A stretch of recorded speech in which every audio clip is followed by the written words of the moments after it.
ನಮಸ್ಕಾರ. ನಾನಿವತ್ತು ಬಂದಿದ್ದೀನಿ ಇಲ್ಲಿ ಭತ್ತದ ಹೊಲದಲ್ಲಿ.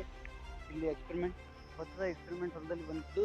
ಇಲ್ಲಿ ನಿಮ್ಮನ್ನು ನಾನು ಈಗ ಸಮ್ಮರ್ ಟೈಮಲ್ಲಿ ಅಂದರೆ ಈಗ ಬೇಸಿಗೆ ಕಾಲದಲ್ಲಿ ನಾವು ಈಗ ರೈತರು ಏನು ಮಾಡ್ತಾರೆ, ಹೊಲದನ್ನು ಹಾಗೆ ಬಿಟ್ಬಿಡ್ತಾರೆ. ಈ ಬೇಸಿಗೆ ಸಮಯದಲ್ಲಿ ಭತ್ತವನ್ನು ಬೆಳೆಯಲಾಗುವುದಿಲ್ಲ ಅಂದರೆ ಇಲ್ಲಿ ಹಾಗೆ ಬಿಟ್ಬಿಡ್ತಾರೆ. ಆದರೆ ನಾವು ಈಗ ಇಲ್ಲಿ ನಿಮಗೆ 2 ಥರದ ಹೊಲಗಳನ್ನು ತೋರಿಸ್ತೀನಿ.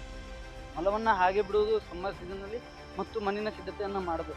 ನಾನು ನಿಮಗೆ ಆಲ್ರೆಡಿ ಈಗ ಒಂದು ವಿಡಿಯೋನ ಮಾಡಿದ್ದೀನಿ. ನನ್ನ ಪ್ಲೇಲಿಸ್ಟ್ನಲ್ಲಿ ನೀವು ಹೋಗಿ ನೋಡ್ಬೋದು. ವೀಡಿಯೋಸ್ಗಳಲ್ಲಿ ಆಲ್ರೆಡಿ ಮಣ್ಣಿನ ಸಿದ್ಧತೆಯನ್ನು ನಾವು ಬೇಸಿಗೆ ಕಾಲದಲ್ಲಿ ಮಾಡಿದಾಗ ಅದರಿಂದ ಆಗುವ ಏನೇನು ಲಾಭಗಳಿದ್ದಾವೆ ಅಂತ ಅದನ್ನು ಹೋಗಿ ನೀವು ನೋಡ್ಕೊಳ್ಳಿ. ಈಗ ನಿಮಗೆ ತೋರಿಸ್ತೀನಿ, ಇಲ್ಲಿ ನೋಡಿ. ಇದು ಸಮ್ಮರ್ ಸೀಸನ್ನಲ್ಲಿ ಉಳುಮೆ ಮಾಡಿದ್ದಾರೆ, ಅಂದರೆ ಒಮ್ಮೆ ಕೂರು ಹೊಡೆದಿದ್ದಾರೆ. ಇದರಲ್ಲಿ ನೋಡಿ, ಪಡ್ಲಿಂಗ್ ನೀರನ್ನು ಹೊಡೆದ ಮೇಲೆ ಮಳೆ ಬಂದಾಗ ಒಂದ್ಸಲ ಇದು ಭತ್ತದ ಬೆಳೆದಿರ ಹಿಂದಿನ ಸೀಸನ್ನಲ್ಲಿ ಇದರಲ್ಲಿ ಭತ್ತವನ್ನು ಬೆಳೆದಿದ್ರು. ತದನಂತರ ಇದನ್ನು ಪಡ್ಲಿಂಗ್ ಮಾಡಿದ್ದಾರೆ. ಅದೇ ರೀತಿ ನೀವು ಇಲ್ಲೇ ಬಾಜು ಹೊಲದಲ್ಲಿ ನೋಡಿ, ಇಲ್ಲಿ ನೋಡಿ ಹೇಗೆ ಮಣ್ಣು ಪೂರ್ತಿ ಆವರಿಸಿದೆ.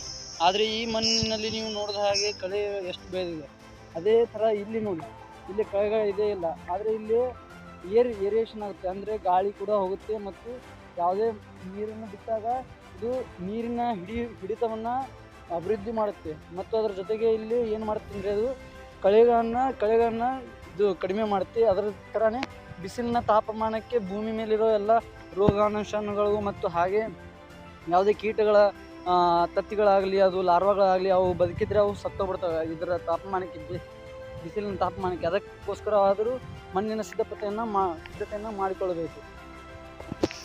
ಅದೇ ರೀತಿ ನೀವು ಈಗ ನೋಡೋದಾದರೆ ಈ ಮಣ್ಣಿನಲ್ಲಿ ಈಗ ನೀವು ಲವಣಾಂಶಗಳು ಮತ್ತು ಪೋಷಕಾಂಶಗಳ ಹಿಡಿತವು ಕೂಡ ಜಾಸ್ತಿ ಆಗಿರುತ್ತದೆ.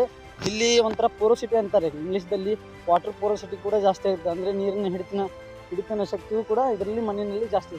ಈ ಒಟ್ಟಾರೆಯಾಗಿ ಈ ಮಣ್ಣು ಫಲವತ್ತತೆಯನ್ನು ಬೆಳೆಯುತ್ತದೆ ಅಂತ ಹೇಳ್ಬೋದು. ಅದೇ ಥರ ಹೀಗೆ ರೈತರು ಬಿಡಬಾರ್ದಂತ ಇದೊಂದು ಹೇಳ್ಬೋದು ನಾವು. ಈಗ ಇದೇ ಥರ ನಿಮಗೆ ಬೇರೆ ಬೇರೆ ವಿಡಿಯೋಸನ್ನು ಮಾಡಿಕೊಡ್ಬೇಕಂದ್ರೆ ನೀವು ನನ್ನ ಚಾನಲ್ನ ಸಬ್ಸ್ಕ್ರೈಬ್ ಮಾಡಿ ಮತ್ತು ಲೈಕ್ ಮಾಡಿ, ಶೇರ್ ಮಾಡಿ. Thank you.